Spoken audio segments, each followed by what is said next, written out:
नमस्कार, मैं हूं शिवम। आप सभी का बहुत स्वागत है। क्या राहुल गांधी ने अमित शाह का सीक्रेट ट्रैप पकड़ लिया है और शाह का सिस्टम एक्सपोज हो गया है? देश ने इतना देख सुन लिया है कि अमित शाह का नाम आते ही अलग अलग धारणाएं लोग बनाने लगते हैं। शाह को वंदे मातरम ने थोड़ी ब्रीदिंग स्पेस दी थी, मगर अब लग रहा है छर्रे इतनी आसानी से पीछा नहीं छोड़ेंगे, क्योंकि छर्रों की कहानी अब काफी आगे जा चुकी है। ताजा वाकया संसद मार्ग पुलिस स्टेशन नई दिल्ली। लोकसभा में नेता प्रतिपक्ष राहुल गांधी अपनी बहन प्रियंका गांधी, सांसद कुमारी सैलजा और कई बड़े नेताओं के साथ थाने के बाहर धरना देते हैं। उनके साथ एक 20 साल का छात्र साहिल लोचव भी है। 20 जुलाई को पैलेट गन का प्रयोग हुआ।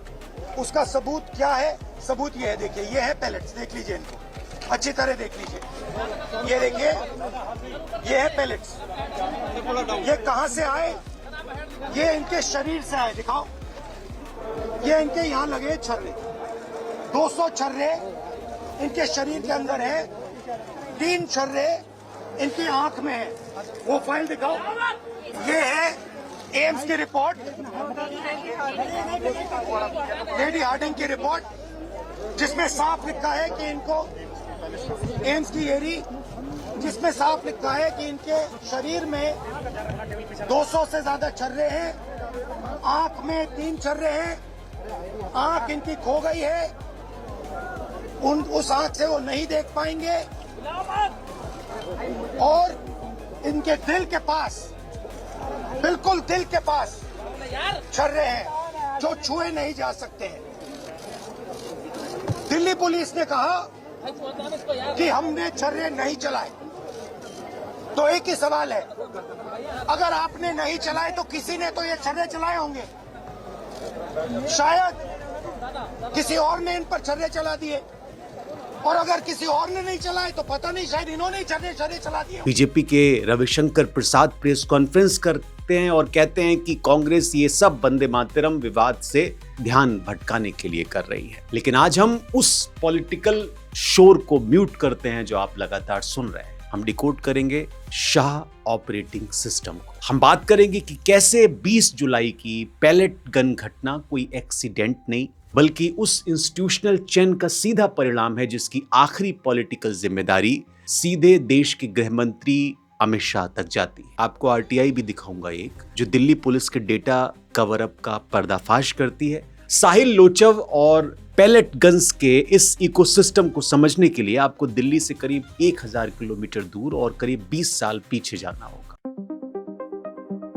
जब स्टेट वायलेंस यानी राज्य की हिंसा को एक सिस्टम में बदल दिया जाता है तो अकाउंटेबिलिटी यानी जवाबदेही हवा में गायब हो जाती है। गुजरात में 2003 में उस वक्त के मुख्यमंत्री नरेंद्र मोदी ने अपने सबसे भरोसेमंद रणनीतिकार अमित शाह को राज्य का गृह राज्य मंत्री MOS होम बनाया था। अमित शाह के पास सिर्फ पुलिस नहीं थी, उनके पास कानून, न्याय, सीमा सुरक्षा, परिवहन जैसे दर्जन भर विभाग थे। ये कोई रैंडम पॉलिटिकल डिस्ट्रीब्यूशन नहीं था, ये एक आर्किटेक्चर था। जब आपके पास पुलिस जो केस बनाती है और कानून जो केस लड़ता है का एक मुश्त कंट्रोल होता है, तो आप एक सोवर्ण इकोसिस्टम बन जाते हैं। इस दौर की सबसे डिफाइनिंग घटनाएं थी सोहराबुद्दीन शेख और इरशद जहां एनकाउंटर। जब सीबीआई ने जांच की तो कोर्ट के सामने जो कहानी आई वो सिर्फ फर्जी मुठभेड़ों की नहीं थी। कहानी ये थी कि राज्य की पुलिस और क्राइम ब्रांच का एक पॉलिटिकल सिंडिकेट की तरह काम करने का पूरा पैटर्न, उनका पॉलिटिकल लीडरशिप के साथ एक डायरेक्ट अनौपचारिक नेक्सस, ये सब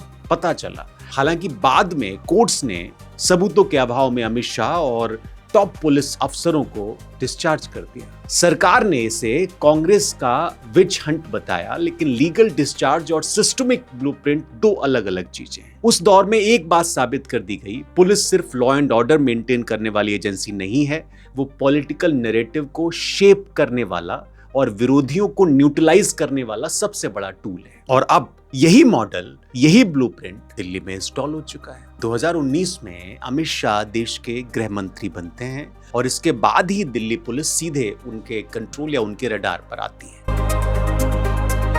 जब सिस्टम को नेशनल स्केल पर लाया जाता है तो पुलिस फोर्स का काम क्राउड कंट्रोल से शिफ्ट होकर स्टेट टेरर और पॉलिटिकल अकाउंटेबिलिटी को ढकने में बदल जाता है, जो इस पूरे केस में हुआ। अब 20 जुलाई 2026 की उस घटना की एनाटॉमी आप समझिए, वो इतना बड़ा मामला हुआ। जंतर मंतर का एक छात्र प्रदर्शन, जहां पर छात्र प्रदर्शन हो रहे थे, अचानक पुलिस बल प्रयोग करती है, लाठीचार्ज और वाटर कैनन तक तो हम दिल्ली में देखते आए हैं। लेकिन इस बार पुलिस ने वो हथियार निकाला जो आमतौर पर कश्मीर घाटी में पत्थरबाजों के खिलाफ इस्तेमाल होता था, pellet gun, pump action shotgun. हालांकि वहां पर भी इस्तेमाल को लेकर सवाल उठे थे और इसकी मेडिकल रिपोर्ट भी आ गई, तब पता चला। हालांकि बीजेपी मुकरती रही, सरकार मुकरती रही। राहुल गांधी ने एम्स और लेडी हार्डिंग अस्पताल की रिपोर्ट्स कैमरे पर दिखाई, बिल्कुल, और वो कोई पॉलिटिकल पर्चा नहीं है, वो एक साइंटिफिक एविडेंस है। जब वो एफआईआर कराने पहुंचे, 20 दिन 30 दिन 50 दिन 6 महीना वहीं बैठे, it's legal, he is requesting an FIR. Sir, already submitted. No. He is requesting an individual FIR for this bullet, for the pellet injuries. Okay, भैया, very simple. You are not doing it. Sir, Okay. साहिल लोचव की report साफ कहती है कि शरीर में करीब 200 से ज्यादा छर्रे हैं। 3 छर्रे आंख के भीतर पेनिट्रेट कर चुके, जिससे उसकी विजन जा चुकी है। कुछ छर्रे दिल के इतने करीब फंसे हैं, उन्हें सर्जरी करके निकालना जानलेवा हो सकता है। आप इस क्रूरता के लेवल को समझिए। पैलेट गन कोई रबर बुलेट नहीं है। एक फायर में सैकड़ों छोटे छोटे धातु के टुकड़े सैकड़ों किलोमीटर प्रति घंटे की रफ्तार से निकलते हैं। यह अंधा हथियार है। लेकिन इस पूरी घटना का सबसे डरावना हिस्सा पैलेट गन चलना नहीं है। सबसे डरावना हिस्सा है पुलिस का डिनायल मोड, इनकार। कोई प्रेस कॉन्फ्रेंस नहीं, कोई अकाउंटेबिलिटी नहीं। दिल्ली पुलिस का आधिकारिक बयान आता है, हमने छर्रे नहीं चलाए।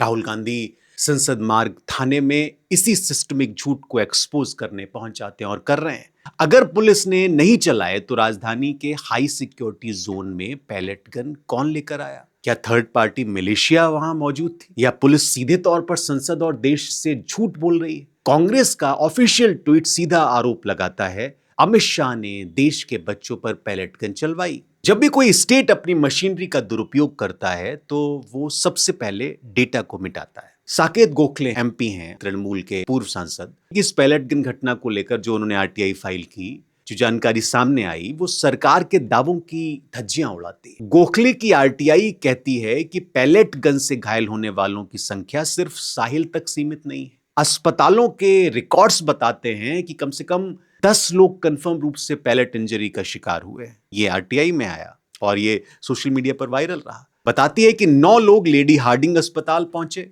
1 सफदरजंग अस्पताल में भर्ती हुआ, और ध्यान रहे एम्स और आरएमएल का रिकॉर्ड मिलना अभी बाकी।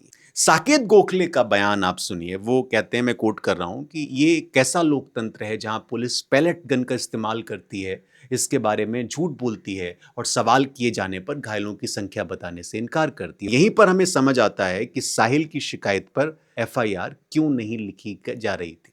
एफआईआर दर्ज करने के लिए पुलिस को एक इन्वेस्टिगेशन नंबर जनरेट करना होता है। कांग्रेस का आरोप है कि पुलिस जानबूझकर साहिल की कंप्लेंट पर ये नंबर जनरेट नहीं कर रही और पिछले कई दिनों से उसको टरका रही थी। क्यों? क्योंकि जैसे ही एक स्पेसिफिक व्यक्ति की लिखित शिकायत पर धारा 307 अटेम्प्ट टू मर्डर या गंभीर चोट पहुंचाने की एफआईआर दर्ज होगी, पुलिस को कानूनी रूप से जांच करनी पड़ेगी कि पैलेट गन का ट्रिगर किसने दबाया। बैलिस्टिक रिपोर्ट बनेगी, गन अलॉटमेंट रजिस्टर खुलेगा और वो तार सीधा एमएचए के उस ऑर्डर तक जाएगा जिसने दिल्ली पुलिस को प्रोटेस्ट में पैलेट गन ले जाने की अथॉरिटी दी। ये इतना सीधा मामला नहीं है। अब अगर आप डेटा को देखेंगे, जनरल एफआईआर, क्रिमिनल ज्यूरिसडिक्शन का बेसिक नियम है, पुलिस द्वारा दर्ज की गई यानी स्वतः संज्ञान सुमोटो जनरल एफआईआर अक्सर भीड़ के खिलाफ यानी अज्ञात प्रदर्शनकारियों पर दंगा भड़काने का केस बनाने के लिए होती है। साहिल की मांग अपने ऊपर हुए प्राणघातक हमले, पैलेट गन फायरिंग की स्पेसिफिक नामजद एफआईआर है।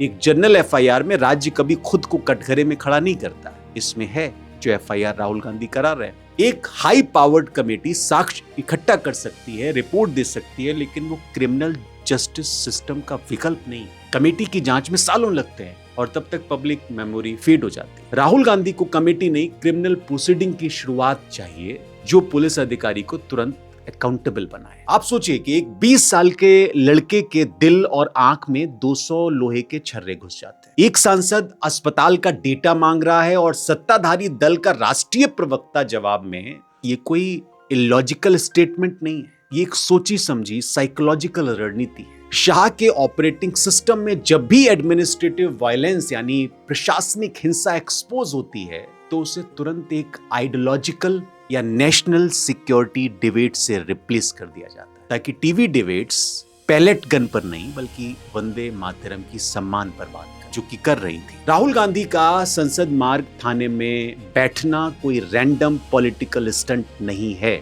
अमित शाह के इस प्लॉजिबल डिनाइबिलिटी यानी मुझे नहीं पता पुलिस ने किया होगा कि शीशे को तोड़ने का यही एकमात्र तरीका उनको लग रहा है, जिसका वो इस्तेमाल कर रहे हैं बार बार। द शाह ऑपरेटिंग सिस्टम तब तक काम करता है जब तक आप ये मानते हैं कि पावर बुलेट प्रूफ है। लेकिन राहुल गांधी ने जंतर मंतर के छर्रों को संसद मार्ग थाने की टेबल पर रखकर साबित कर दिया है कि अगर आप सिस्टम के सबसे छोटे पेंच यानी एसएचओ डीसीपी पर सही जगह हथौड़ा मारें तो नॉर्थ ब्लॉक की दीवारें अपने आप हिलने लगती। तो क्या ऐसा हो रहा है? सत्ता आपको अंधा नहीं करती, वो बस आपकी आंख में छर्रे दागकर आपको 1937 के सपने देखने पर मजबूर करती। अब ये आपको तय करना है कि आप क्या देखना चुनते हैं। फिलहाल जो कुछ भी हो रहा है नई दिल्ली में वो एक और अध्याय है। आने वाले समय में इसके कई अध्याय आपको पढ़ने सुनने को मिलेंगे। हालांकि ये बहुत विस्तार से कहानियां इसको लेकर हो गई हैं, लेकिन ये जो करंट ऑपरेटिंग सिस्टम है गृह मंत्री अमित शाह का, ये निश्चित तौर पर एक्सपोज हुआ। बहुत शुक्रिया।